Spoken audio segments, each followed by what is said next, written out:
జగన్మోహన్ రెడ్డి గారిని రాజకీయంగా ఎదుర్కోలేక జగన్మోహన్ రెడ్డి గారి మీద అఘాయిత్యం చెయ్యాలని కుట్ర జరుగుతుంది. ఇది నా రాజకీయ ఆరోపణ కాదు, పరిశీలిస్తే మీకే అర్థమవుతుంది అంటున్నారు. ఇవాళ చంద్రబాబు నాయుడు అంటున్నాడు, లోకేష్ అంటున్నాడు, పవన్ కళ్యాణ్ అంటున్నాడు, ఎన్నికలకు ముందు డ్రామాలు ఆడుతున్నాడు జగన్మోహన్ రెడ్డి గారు అని. పోయినసారి ఎన్నికలకు ముందు కోడికత్తి గాయం తగిలింది, డ్రామాలు ఆడాడు సింపతి కోసమని చెప్తున్నారు. ఇవాళ కూడా జగన్మోహన్ రెడ్డి గారే రాయి వేసుకున్నారని మాట పవన్ కళ్యాణ్ లాంటి వాళ్ళు చెప్తున్నారు. నేను మనవి చేస్తున్నా, మీ అందరూ చూస్తున్నారు జగన్మోహన్ రెడ్డి గారిని, రాజశేఖర రెడ్డి గారిని చూశారు. జగన్మోహన్ రెడ్డి గారు ఎప్పుడైనా సింపతి కోసం నాటకాలు ఆడినటువంటి సందర్భాలు తన జీవితంలో ఎప్పుడైనా రాజకీయంగా ఉందా అని అడుగుతా ఉన్నా. అసలు సింపతి పొందవలసినటువంటి పరిస్థితి వైఎస్ఆర్ కాంగ్రెస్ పార్టీకి ఉందా అని అడుగుతా ఉన్నా. ప్రజాబలం ఉన్నటువంటి రాజకీయ పార్టీ వైఎస్ఆర్ కాంగ్రెస్ పార్టీ. ప్రజాబలం ఉన్నటువంటి వ్యక్తి భారతదేశంలోనే అందరి ముఖ్యమంత్రుల కన్నా జగన్మోహన్ రెడ్డి మెండైనటువంటి ముఖ్యమంత్రి అని అందరూ చెప్తున్నారు. ఇంకా మాకు సింపతి ఎందుకు? మాకున్న ఓట్లు మాకు వేస్తే 175 గెలుస్తామనేటువంటి ప్రగాఢమైన విశ్వాసం మాకు. అయితే ఎందుకు జగన్మోహన్ రెడ్డి గారి మీద కక్ష పెట్టారు? ఎందుకు జగన్మోహన్ రెడ్డి గారిని కక్ష కట్టి అఘాయిత్యం చేయాలని అనుకుంటున్నారు? దీన్ని ఒకసారి పరిశీలన చేయమని మనం చేస్తున్నాం. అమరావతి ఈ రాష్ట్రానికి రాజధాని అన్నాడు చంద్రబాబు నాయుడు గారు. ఈ రాష్ట్రానికి రాజధాని అనడమే కాదు, వేల లక్షల కోట్లు చంద్రబాబు నాయుడు గారి వర్గీయులు పెట్టుబడి పెట్టారు. రూపాయి పెట్టుబడి పెడితే 100 రూపాయలు అయిపోయింది అనుకున్నారు. 1,00,000 పెట్టుబడి పెడితే 1,00,00,000 అయిపోయింది అనుకున్నారు. 100 కోట్లు పెట్టుబడి పెడితే 1,00,000 కోట్లు అయిపోయిందని విర్రవీగారు. జగన్మోహన్ రెడ్డి గారు అధికారంలోకి వచ్చాడు. జగన్మోహన్ రెడ్డి గారు పాలసీ మార్చుకున్నాడు. 3 రాజధానులు అని చెప్పాడు.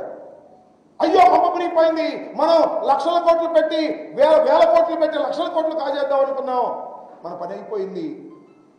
మనకు పెట్టిన పెట్టుబడులకు లక్షల కోట్లు రావడం లేదు, ఆర్థికంగా దెబ్బతిన్నాము.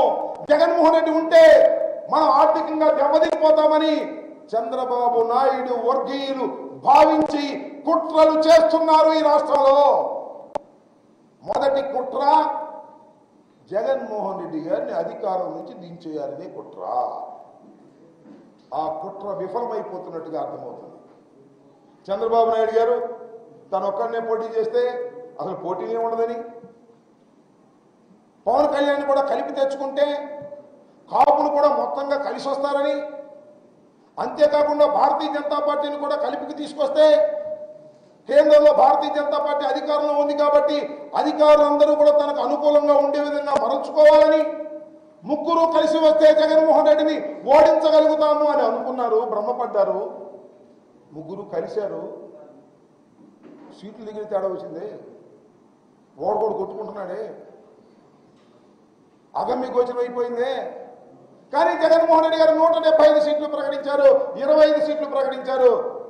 స్ట్రైట్ గా వెళ్ళిపోతుంటే ప్రజాదరణ చూసి ఇంకా జగన్మోహన్ రెడ్డిని మనం ముగ్గురు కలిసిన 30 మంది కలిసిన జగన్మోహన్ రెడ్డి గారిని ఓడించడం సాధ్యం కాదు అని నిర్ధారణకు వచ్చిన తర్వాత హతమార్చాలనే కుట్ర చంద్రబాబు చేస్తున్నాడు. ఇది వాస్తవం గమనించమని మనం చేస్తున్నాం. జగన్మోహన్ రెడ్డి గారు ఉంటే మా అమరావతి పెరగదు, జగన్మోహన్ రెడ్డి గారు ఉంటే మా వర్గీయులు పెరగరు, మరోసారి నేను ఓడిపోతే మా అబ్బాయి బతకడు రాజకీయంగా, మా అబ్బాయిని పైకి తీసుకురాలేను, ఇంతమంది కలుపుకుని వెళ్తున్నా కూడా నాకు ఆదరణ లేదు. కాబట్టి జగన్మోహన్ రెడ్డిని ఏదో ఒక విధంగా హతమార్చాలనే కుట్ర ఈ రాష్ట్రంలో జరుగుతుంది. ఇది వాస్తవం. నేను మనవి చేస్తున్నా, చంద్రబాబు, పవన్ కళ్యాణ్, మా జగన్మోహన్ రెడ్డి గారి మీద మరొక్కసారి రాయి పడినా మరొకటి జరిగినా ఈ రాష్ట్ర ప్రజలు క్షమించరంటే క్షమించరని మనం చేస్తున్నాం. ఇంత దారుణం అండి, నాకు అర్థం కాలేదు. మొన్నటిదాకా ఏమన్నారు, పరదాల గట్టుకు వెళ్తున్నాడు అన్నారు, బయటికి రావటం లేదు, పరదాల గట్టుకు వెళ్తున్నాడు, జనం లేరు అని. ఇవాళ వస్తున్న జనం ఏంటి అని అడుగుతా ఉన్నాను. ఇన్ని లక్షల మంది జనం వస్తున్నారు జగన్మోహన్ రెడ్డి గారిని చూడటానికి. నేను మనవి చేస్తున్నా, నేను నా నియోజకవర్గంలో ఆయన పక్కన సీట్లో నేను కూర్చున్నా, ఒక మంత్రిగా, ఈ నియోజకవర్గ శాసనసభ్యుడిగా మహిళలు, పిల్లలు, వృద్ధులు, యువకులు, కులాలు లేవు, మతాలు లేవు, మా జగన్ వచ్చాడు అని దాని మీదకి వచ్చేస్తున్నారు. పోలీసులు నెట్టేస్తున్నారు. మా జగన్ తాకితే చాలని భావిస్తున్నారు. మా జగన్ పలకరిస్తే చాలని భావిస్తున్నారు. ఇంత ప్రజాదరణ కలిగినటువంటి నాయకుడు బహుశా భారతదేశంలోనే లేడు, ఒక్క జగన్మోహన్ రెడ్డి తప్ప అని నేను ఘంటాపథంగా చెప్పగలను. ఈ ప్రజాదరణ చూసిన తర్వాత చంద్రబాబు ఏమీ చేయలేక కుట్రలు చేస్తున్నాడు, దుర్మార్గాలు చేస్తున్నాడు. నేను మనవి చేస్తున్నా, నారా చంద్రబాబు నాయుడు గారు అధికారం లేకుండా బతకలేడు. అధికారం పోయిందంటే సహించలేడు. ఈ 5 సంవత్సరాలు సహించలేకపోయాడు.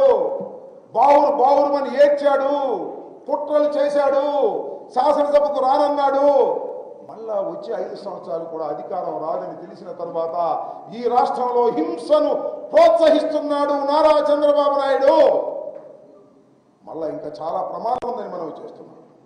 ఎన్నికల సమయంలో బడుగు బలహీన వర్గాలు, మైనారిటీ వర్గాలు, ఎస్సీ ఎస్టీ వర్గాలు, పురుషులు, స్త్రీలు, వైఎస్ఆర్ కాంగ్రెస్ పార్టీ కార్యకర్తలు అప్రమత్తంగా ఉండాలి.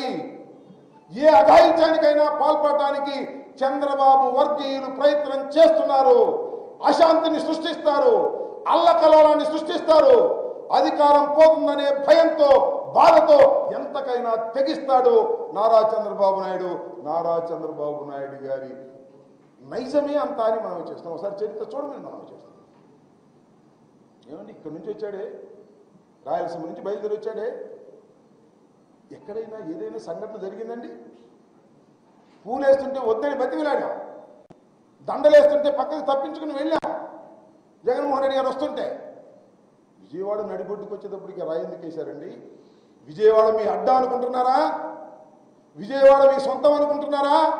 విజయవాడలో కూడా అన్ని నియోజకవర్గాల్లోనూ, పార్లమెంట్లోనూ జగన్మోహన్ రెడ్డి గారు గెలవబోతున్నాడు అని మనం చేస్తున్నాం.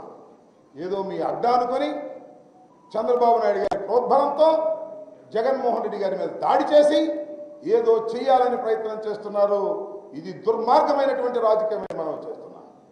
దానికి తోడు మళ్ళీ బయలుదేరాడు మా ఆయన, ఒక ఆయన లోకేష్ అంగ తీసేయండి, అది ఒక పిచ్చి మేడం, మంగళగిరిలో గెలిస్తేనే చాలు. పవన్ కళ్యాణ్ గారు ఒక రాయి తగిలితేనే తెలుగు వారికి తగిలినట్ట, నాకు తగిలినప్పుడు అసలు నువ్వేంటి, నీకు అర్థేంటయ్యా? అసలు జగన్మోహన్ రెడ్డి గారితో ఎలా పోలుస్తావా? నాకు అర్థం కాలేదు. నువ్వు సినిమా యాక్టర్ అని చూడటానికి జనం వస్తున్నారు. జగన్ ఏం సినిమా యాక్టర్ కాదే. జగన్ గారిని ఎందుకు చూడాలని వస్తున్నారు? ప్రేమతో వస్తున్నారు. ఈ రాష్ట్రంలో 175 సీట్లలో